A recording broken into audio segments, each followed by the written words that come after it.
लोकसभा भिड़ हिंसा उपरे आगत विधेयक उपरे आलोचना करुचंती वर्तमान गृहमंत्री अमित शाह। और 2 दिन के अंदर ही घर पर आकर इसका जवाब लेने की व्यवस्था महिला पुलिस के साथ इस कानून को करेगी। नए विधेयक के अंदर एफआईआर का जो हमने जिक्र किया है, इससे ढेर सारे फायदे होने वाले हैं। समय पर ट्रायल और स्थगन दोनों को हमने मान्यवर बहुत तवज्जो देकर इसको कठोरता के साथ कम करने का प्रावधान किया है। टेक्नोलॉजी का उपयोग भी कई जगह पे हमने पुलिस के अधिकारों के दुरुपयोग को कर्टेल करने के लिए किया है। क्राइम सीन, इन्वेस्टिगेशन, ट्रायल, ये तीनों चरण में हमने टेक्नोलॉजी के उपयोग को तवज्जो दी है। पुलिस जांच में पारदर्शिता और जवाबदेही इससे निश्चित रूप से सुनिश्चित तो होगी ही होगी, परंतु सबूतों की गुणवत्ता में भी सुधार होगा। विक्टिम और आरोपी दोनों के अधिकारों की रक्षा होगी। मान्यवर, एफआईआर से केस डायरी से चार्जशीट, वहां से जजमेंट तक की पूरी प्रक्रिया को डिजिटलाइज करने का हमने कानूनी प्रावधान इस कानून के अंदर लेकर आए। एविडेंस, तलाशी और जब्ती तीनों में वीडियो रिकॉर्डिंग की हमने कंपलसरी प्रोविजन किया है। कोई भी घर पे जाकर पुलिस जब्ती करती है तो उसका वीडियो रिकॉर्डिंग किया जाएगा, एविडेंस कलेक्ट करते हो उसका भी हो जाएगा और तलाशी का भी हो जाएगा। इससे कोई किसी को फ्रेम करने की संभावनाओं पर बहुत बड़ी कमी आ जाएगी। और बलात्कार के मामले में भी पीड़ित का बयान कंपलसरी करने का निर्णय नरेंद्र मोदी सरकार ने किया है।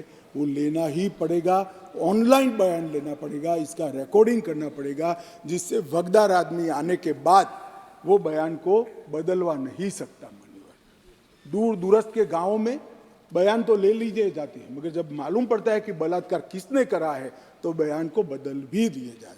अब ऑनलाइन बयान लेना है और इसकी 3 कॉपी 3 जगह पे, एक हॉस्पिटल में, एक पुलिस थाने पर और एक न्यायाधीश के यहाँ 24 घंटे में पहुंचानी है, जिससे बदलने में बहुत बड़ी दिक्कत होगी। मान्यवर, इसके साथ साथ हमने फोरेंसिक के उपयोग को भी बहुत महत्व दिया है। दुनिया भर के अदालतों का अगर विश्लेषण करते हैं तो हमारे यहाँ सजा कराने का दर बहुत कम है। मान्यवर, इसको अगर बढ़ाना है तो साइंटिफिक एविडेंस पर थ्रस्ट देना पड़ेगा। इसलिए ये बिल के अंदर क्वालिटी ऑफ इन्वेस्टिगेशन में सुधार करने के लिए, इन्वेस्टिगेशन साइंटिफिक पद्धति से हो इसलिए, और 90% का कन्विक्शन रेट का लक्ष्य रखते हुए हमने एक प्रावधान किया है कि 7 साल से ज़्यादा सजा जिस गुनाह में है वो सभी में एफएसएल टीम के विजिट को कंपलसरी कर दिया गया है, जिससे एफएसएल की विजिट कंपलसरी। मान्यवर, कई लोग कहते हैं कि कब होगा, मैं बताता हूं। नरेंद्र मोदी सरकार टुकड़े टुकड़े में नहीं चलती। नरेंद्र मोदी जब गुजरात के मुख्यमंत्री थे तब उन्होंने गुजरात फॉरेंसिक साइंस यूनिवर्सिटी बनाई, फिर प्रधानमंत्री बने तो नेशनल फॉरेंसिक साइंस यूनिवर्सिटी बनाई, और नेशनल फॉरेंसिक साइंस यूनिवर्सिटी में अब तक लगभग एनएफएसयू के 7 परिसर और 2 ट्रेनिंग एकेडमी खुल चुके हैं 9 राज्यों में। और 5 साल के बाद मैं देश की जनता को आश्वस्त करना चाहता हूं, हर साल 35,000 फॉरेंसिक एक्सपर्ट यहां से बाहर निकलेंगे जो इस हमारी रिक्वायरमेंट को।